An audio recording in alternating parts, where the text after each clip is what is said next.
नमस्कार, मैं हिमांशु मिश्रा हिंदू राष्ट्र 3.0 में स्वागत करता हूं। देखिए साथियों, हमारे देश में इस समय कुंभ मेला, महाकुंभ मेला इस समय आने वाला है और 13 जनवरी से इसकी शुरुआत हो जाएगी। लेकिन उससे पहले हमारे देश की केंद्र सरकार और प्रदेश की राज्य सरकार कुंभ मेला को लेकर लगातार समीक्षा बैठकें कर रही हैं। कुंभ में कोई असुविधा ना हो या यात्रियों को, दर्शनार्थियों को, इसके लिए केंद्र की सरकार और राज्य सरकार दोनों मिल के काम कर रही हैं। आपको याद होगा, प्रधानमंत्री नरेंद्र मोदी पहुंच चुके हैं। अयोध्या की तर्ज पे प्रयागराज को सजाया जा रहा है। आपने देखा कि कॉरिडोर बनाया गया बजरंगबली का। आइए आपको बताते हैं कुंभ मेला का इतिहास क्या है, कुंभ मेला कब से शुरू हुआ। देखिए, कुंभ मेला का अपना धार्मिक महत्व है जो हर 12 साल में आयोजित किया जाता है। इसमें कोई संदेह नहीं है, आस्था का सबसे बड़ा समागम है जिसमें पूरी दुनिया के लोग भाग लेते हैं। आपको याद होगा कि पिछले जब अर्धकुंभ लगा था 2018 में, एक दिन के लिए प्रयागराज सबसे बड़ा शहर बन गया था जनसंख्या के हिसाब से। यहाँ पे लोग पवित्र नदी में स्नान करते हैं। लेकिन क्या आपने सोचा कि कुंभ का अर्थ क्या होता है, इसे क्यों मनाया जाता है, कुंभ मेला की शुरुआत किसने की, कुंभ मेले की कहानी क्या है आदि। आइए इसको हम बताते हैं आप सबको। आपको ज़्यादा परेशान होने की ज़रूरत नहीं है, आप लोग बने रहिए हमारे वीडियो के साथ, हमारे हिंदू राष्ट्र 3.0 के साथ। एक बार चैनल को सब्सक्राइब कर दीजिए, फिर आपको हम पूरा बता। देखिए, हिंदू पौराणिक कथाओं के अनुसार कुंभ मेला एक महत्वपूर्ण और धार्मिक त्यौहार है जो 12 वर्षों के दौरान 4 बार मनाया जाता है। त्यौहार का जो स्थान पवित्र नदियों के तट पर 4 तीर्थ स्थलों के बीच घूमता रहता है।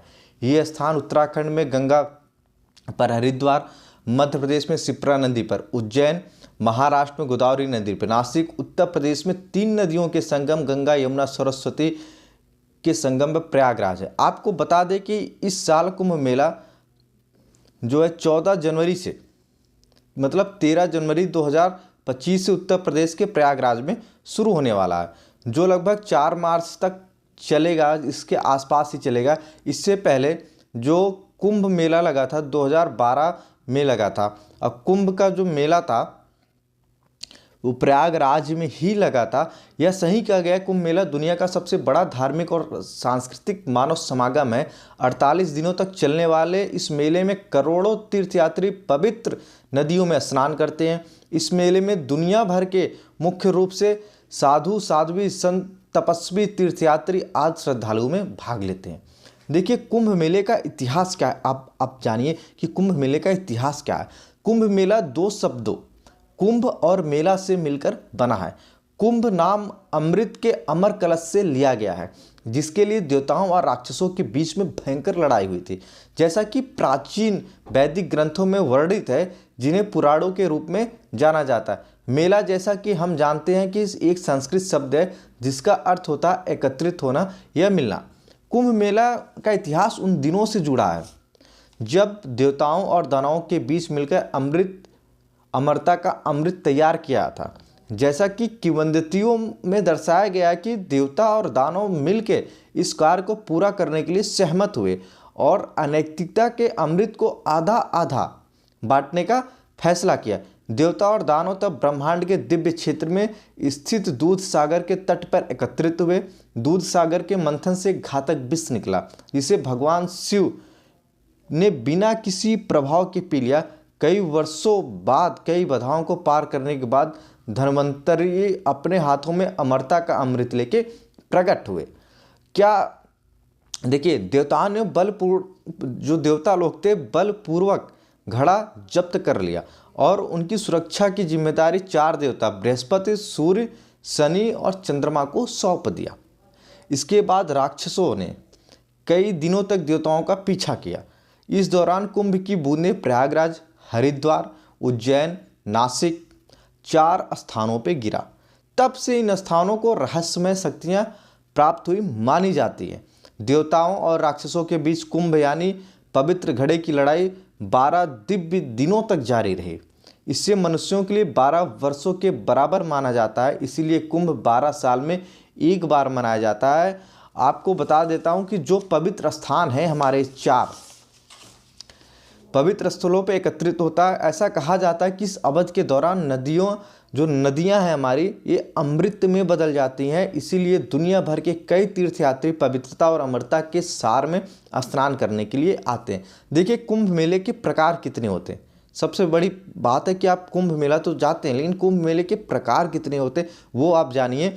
देखिए एक महाकुंभ मेला होता है, यह केवल सिर्फ प्रयागराज में मनाया जाता है। यह हर 144 साल में या 12 पूर्ण कुंभ मेले के बाद आता है। पूर्ण कुंभ मेला क्या होता है, यह 12 साल में आता है। मुख्य रूप से भारत में 4 कुंभ मेला स्थानों पर आयोजित किया जाता है, अर्थात प्रयागराज, हरिद्वार, नासिक, उज्जैन। इन 4 स्थानों पे यह 12 साल में घूमता है। अर्ध कुंभ मेला क्या होता है, इसका मतलब होता है आधा कुंभ मेला, जो भारत में हर साल 6 साल में केवल 2 स्थानों यानी हरिद्वार और प्रयागराज में आयोजित होता है। माघ कुंभ मेला क्या होता है, आप जानिए। माघ कुंभ मेला, इसे मिनी कुंभ मेला के नाम से भी जाना जाता है। माघ कुंभ मेला को मिनी कुंभ मेला के नाम से भी जाना जाता है, जो हर साल और केवल प्रयागराज में ही आयोजित होता है। यह हिंदू कैलेंडर के अनुसार माघ मेले में आयोजित होता है। हिंदू कैलेंडर के अनुसार यह माघ मेले में मतलब माघ महीने में आयोजित होता है। कुंभ मेले का स्थान उस अवधि में विभिन्न राशियों में सूर्य, चंद्रमा और बृहस्पति की स्थिति के अनुसार तय किया जाता है। तब से कुंभ सभी धार्मिक मान्यताओं के साथ मनाया जाता है। विभिन्न पहलुओं से जुड़े लोग इसकी पूर्व संध्या पर उत्सव मनाने के लिए एकत्रित हो जाते हैं। देखिए कुंभ मेले के बारे में कुछ रोचक तथ्य हैं, आइए आपको बताते हैं। कुंभ मेला दुनिया का सबसे बड़ा धार्मिक समागम है, अर्थात जिसे धार्मिक तीर्थयात्रियों का सबसे बड़ा समागम कहते हैं। जैसा कि आपको याद होगा कि 2018 में प्रयागराज में एक दिन में ही 8 करोड़ से ज़्यादा लोग एकत्रित हुए थे। कुंभ का जो पहला लिखित प्रमाण भागवत पुराण में मिलता है। कुंभ मेले का एक और लिखित प्रमाण चीनी यात्री के कार्यों में मिलता है, जो हर्षवर्धन के शासन काल के दौरान 629 से लेकर 645 ईस्वी में भारत में आए। इसके अलावा समुद्र मंथन के बारे में भगवत पुराण, विष्णु पुराण, महाभारत और रामायण में भी उल्लेख किया जाता है। प्रयागराज, नासिक, हरिद्वार, उज्जैन, इन 4 शहरों में से प्रयागराज में आयोजित कुंभ सबसे पुराना मेला है। कुंभ मेले में स्नान के साथ साथ प्रवचन, कीर्तन और महाप्रसाद जैसी गतिविधियां भी होती हैं। कुंभ मेले में जो पहला स्नान किया जाता है, यह साधु संतों द्वारा किया जाता है, जिसे कुंभ का शाही स्नान कहा जाता है और सुबह 3 बजे से शुरू होता है। संतों के शाही स्नान के बाद ही आम जन स्नान को शुरू करते हैं। आइए आपको पूरा विस्तार से हम बता रहे हैं, आप लोग सुनिएगा। बहुत तैयारी करके आप सबके लिए लेकर आए हूँ। हिंदू पौराणिक कथाओं के अनुसार ऐसा माना जाता है कि जो लोग गंगा के पवित्र जल में डुबकी लगाते हैं उन्हें अनंत पुण्य की प्राप्ति होती है। इतना ही नहीं, यह पापों को भी धो देता है और उन्हें मोक्ष के मार्ग पर ले जाता है। कुंभ मेले के 4 स्थान या स्थल इसलिए हैं क्योंकि भगवान विष्णु ने इन 4 स्थानों पे अमृत को गिराया था, इसीलिए 4 स्थान हैं।